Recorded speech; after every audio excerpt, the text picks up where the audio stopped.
எதனால ஒரு மனுஷனுக்கு தூக்கத்துல பிரச்சனை வருதுன்னா, எப்பயுமே வந்து ஒரு ஜெனரல் பிராக்டிஷனர் கிட்டயோ இல்ல ஏதோ டாக்டர் கிட்ட அக்கம் பக்கத்துல இருக்க டாக்டர் கிட்ட போனீங்கன்னா, தூக்கம் வரலையா? அந்த தூக்க மாத்திரையை தொடர்ந்து எடுத்துக்க ஆரம்பிச்சிடுறாங்க. 1 வருஷம். காமனா தூக்கமின்மைக்கான முதல் காரணம் ஸ்ட்ரெஸ்.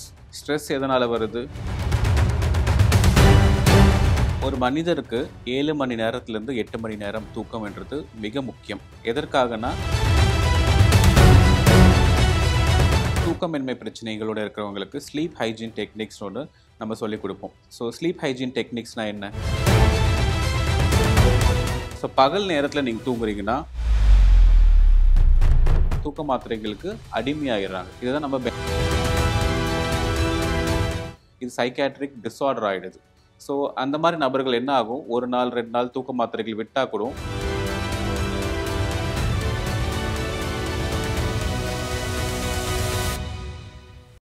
அனைவருக்கும் வணக்கம். நான் டாக்டர் அரவிந்தன், மனநல சிறப்பு மருத்துவர். ஸோ இன்னைக்கு நாம் இந்த வீடியோவில் எதை பற்றி பார்க்க போகிறோன்னா, காமனாக இப்போதைக்கு பெரியவர்கள் வந்து ஈவன் சின்ன வயசு பசங்களில் கூட பல பேருக்கு வந்து தூக்கமின்மை அப்படின்ற கம்ப்ளைண்ட்ஸோடு வராங்க. பல பேர் வந்து கம்ப்ளைண்ட்ஸோட வரதில்லை, தானாக செல்ஃப் மெடிகேட் பண்ணிக்கிறாங்க. ஸோ இந்த தூக்கமின்மை அப்படின்றது எவ்வளோ பெரிய பிரச்சனைகள் வரக்கூடும் அப்படின்றத பற்றி தான் இந்த வீடியோவில் பார்க்குறோம். ஸோ தூக்கமின்மை அப்படின்றத நம்ம கேர்லெஸ்ஸாக இதை தூக்கம் வரல அப்படின்றது மட்டும் எடுத்துக்காம, எதனால் ஒரு மனுஷனுக்கு தூக்கத்தில் பிரச்சனை வருதுன்னா, அண்டர்லைங் ஏதோ ஒரு காஸ் இருக்கும். மனசு ரிலேட்டட் ஒரு பிரச்சனை, ஒரு பதட்டம் இருக்கலாம், இல்லை மன அழுத்தம் இருக்கலாம், இல்லை வேறு ஏதாச்சும் ஒரு மனநோய்க்கான அறிகுறியாக கூட தூக்கமின்மை இருக்கலாம். இது வந்து ஒரு டிப் ஆஃப் த ஐஸ்பர்க் மாதிரி. உள்ளே இருக்கிற பெரிய பிரச்சனை கடலுக்கடியில் மறைஞ்சிருக்க போது உங்களுக்கு தெரியறது தூக்கமின்மைன்றது ஒரு மலையோட உச்சி மட்டும் தான் உங்களுக்கு தெரியுது.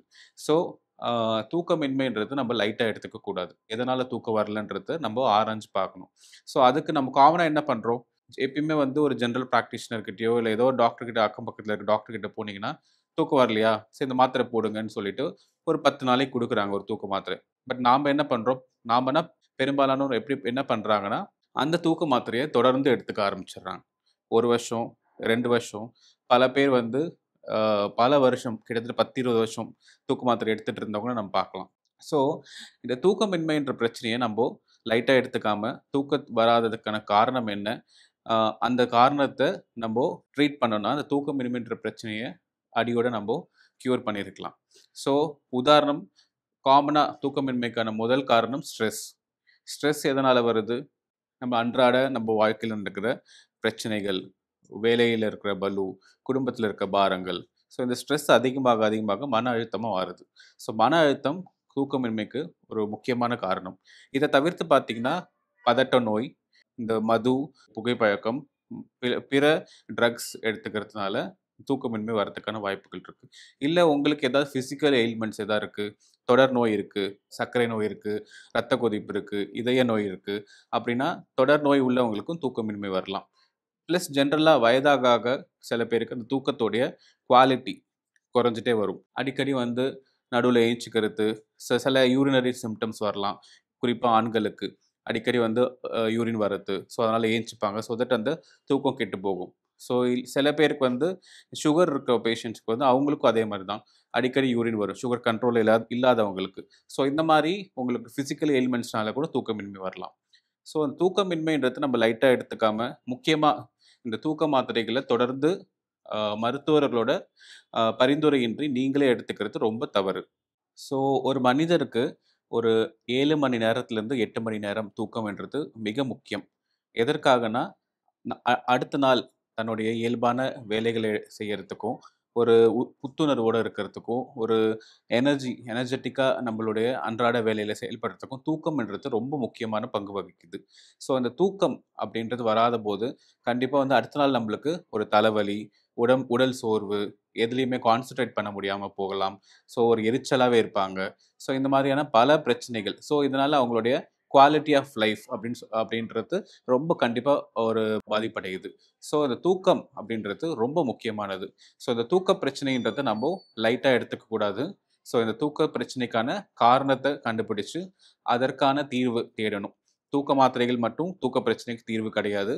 ஸோ அடியில் இருக்கிற அண்டர்லைங் காஸ் என்ன, அப்படின்றத நம்ம கண்டிப்பா அதற்கான ஸ்டெப் எடுக்கும்போது தூக்கமின்மை பிரச்சனையிலேருந்து விடுபடலாம். தூக்கமின்மை பிரச்சனைகளோட இருக்கிறவங்களுக்கு ஸ்லீப் ஹைஜீன் டெக்னிக்ஸ்னு ஒண்ணு நம்ம சொல்லிக் குடுப்போம். ஸோ ஸ்லீப் ஹைஜீன் டெக்னிக்ஸ்னா என்ன? ஸோ முக்கியமா உங்களுடைய தூக்கம் அப்படின்றது ஒரு பர்ட்டிகுலர் டைம்ல இருக்கணும். ஸோ எராட்டிக்கான டைம்ல தூங்கக்கூடாது. அதாச்சு உங்களுடைய ஸ்லீப் சைக்கிள்ன்றது நம்மளுடைய பாடியில செட் ஆகணும். திடீர்னு ஒருத்தர் வந்து 10 மணிக்கு தூங்குறாரு. அடுத்த நாள் வந்து 1 மணிக்கு தூங்குறாரு. அ இரவு 9:30 மணி 10 மணிக்கு தூங்குனா, அடுத்த நாள் 5:30லேருந்து 6 மணிக்குள்ள எந்திச்சுக்கிறது. ஸோ இது வேணா கொஞ்சம் ஒரு 10, 15 மினிட்ஸ் முன்ன பின்ன இருக்கலாம். பட் எராட்டிக்கா இருக்கும்போது உங்களோட பாடி கன்ஃப்யூஸ் ஆயிடும். ஸோ அந்த மாரி எராட்டிக்கான ஸ்லீப் சைக்கிள் இல்லாம, ஒரு ஸ்லீப் சைக்கிள்ன்றத நம்ம முதல்ல செட் பண்ணணும். So go go to bed and rise up early. So that is very important. So அடுத்தது பெட். பெட்டுன்றது நம்மளுக்கு வந்து தூங்குறதுக்கான இடமா மட்டும் தான் இருக்கணும். ஸோ பெட்ல உட்காந்துட்டு பல பேர் வந்து படிக்கிறது, சாப்பாடு சாப்பிடுறது, டிவி பார்க்கறது, மூவி பார்க்கறது. ஸோ இந்த மாதிரியான விஷயங்கள் நம்ம பண்ணக்கூடாது. ஸோ நம்ம பாடி வந்து சப்கான்ஷியஸா பெட்டுக்கு வந்துட்டோம், நம்ம தூங்க போறோம் அப்படின்றத உணரணும். ஸோ இது ரொம்ப முக்கியமான அடுத்த பாயிண்ட்.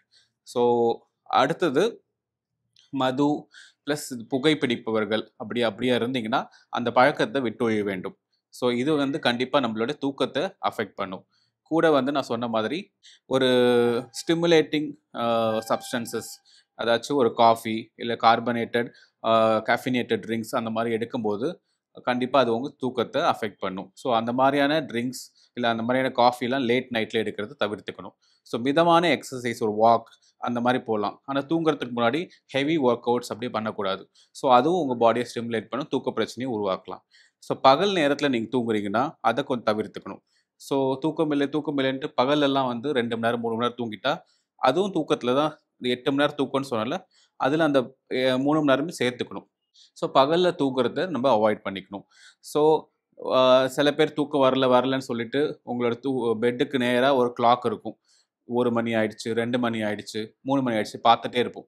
அந்த மாதிரியான கிளாக்க நேரா நீங்க படுக்கிற இடத்துக்கு நேரா இருந்துச்சுன்னா, அத கொஞ்சம் மாத்தி வேற ஏதாச்சும் நம்மளுக்கு நேர்ல கண்ணுக்கு எதிர படாத மாரி ஒரு இடத்துல மாத்தி வச்சுக்கலாம். பெட்டு பிளஸ் உங்களோட ரூம் கம்ஃபர்டபிளான லைட்டிங்ஸ் இதெல்லாம் ரொம்ப முக்கியம். இதெல்லாம் தான் நம்ம ஸ்லீப் ஹைஜீன் டெக்னிக்ஸ் சொல்றோம். தூக்கம் வரலையா? இந்த ஸ்லீப் ஹைஜீன் டெக்னிக்ஸ ஃபாலோ பண்ணி பாருங்க. தூக்கமின்மைன்னு சொல்லிட்டு டாக்டர் அருகில் உள்ள டாக்டர பார்த்துட்டு, அவர்கள் ஏதாச்சும் ஒரு 5 நாள், 10 நாளைக்கு இந்த தூக்கத்துக்கான மாத்திரை எடுங்கம்மா அப்படின்னு சொல்லிட்டு நீங்க அத பல வருஷங்களா, பல மாசங்களா எடுத்துட்டே இருக்கீங்களா? ஸோ அதனால என்னென்ன பாதிப்புகள் வரப்போது? அத எடுத்துட்டு அதற்கு தூக்க மாத்திரைகளுக்கு அடிமையாயிர்றாங்க. இதுதான் நம்ம பென்சோடைஅசெபின் டிபெண்டன்ட் சிண்ட்ரோம் அப்படின்னு சொல்லக்கூடிய இது சைக்கியாட்ரிக் டிஸார்டர் ஆயிடுது. ஸோ அந்த மாரி நபர்கள் என்ன ஆகும்? 1 நாள், 2 நாள் தூக்க மாத்திரைகள் விட்டா கூட, அவங்களால அந்த தூக்கம் வராது. ஒரு மாரி ஆன்ஷியஸ் ஆயிடுவாங்க. பதட்டம் ஆயிடுவாங்க. அடுத்த நாள் தூக்கம் இல்லாம ஒரு மாரி கை உதறல், ஒரு பதட்டம் இதோடயே காணப்படுறாங்க. ஸோ அதனால என்ன ஆகுது? அவங்களே அறியாம தொடர்ந்து அந்த மாத்திரைகள் எடுக்கிறதுக்கான சூழலுக்கு தள்ளப்படுறாங்க. ஸோ அதற்காக தான் நம்ம சொல்றது, தூக்கமின்மைக்கு தூக்க மாத்திரைகள் ஒரு தீர்வு இல்ல. அதற்கான காரணம் என்ன அப்படின்றத கண்டறிஞ்சு, தகுந்த சிகிச்சைகள் எடுக்கும்போது தூக்கமின்மையில நம்ம மீண்டு வரலாம். ஸோ தூக்கமின்மைன்ட்டு தூக்க மாத்திரைகள் எடுக்க போனீங்கன்னா, உங்களுக்கு வித்ட்ராயல் சிம்ப்டம்ஸ் சொல்லக்கூடிய ஒரு சில சிம்ப்டம்ஸ் வரும். அதாவது தலைவலி வரும். தூக்கம் சுத்தமா வராது. ஸோ அடுத்த நாள் வந்து டயர்டாவே இருப்பீங்க. ஒரு பதட்டத்தோடயே காணப்படுவீங்க. ஸோ உங்களுடைய அன்றாட வாழ்க்கை அதனால பாதிக்கப் போகுது. ஸோ தூக்கமின்மைக்கு தூக்க மாத்திரைகள் ஒரு தீர்வல்ல. அதற்கான தகுந்த சிகிச்சைகள் எடுத்துக்கணும். இத இத பத்தியான உங்களுக்கு ஏதாவது டவுட்ஸ் இருந்துச்சுன்னா, கமெண்ட் செக்ஷன்ல நீங்க கமெண்ட் பண்ணலாம். Thank you.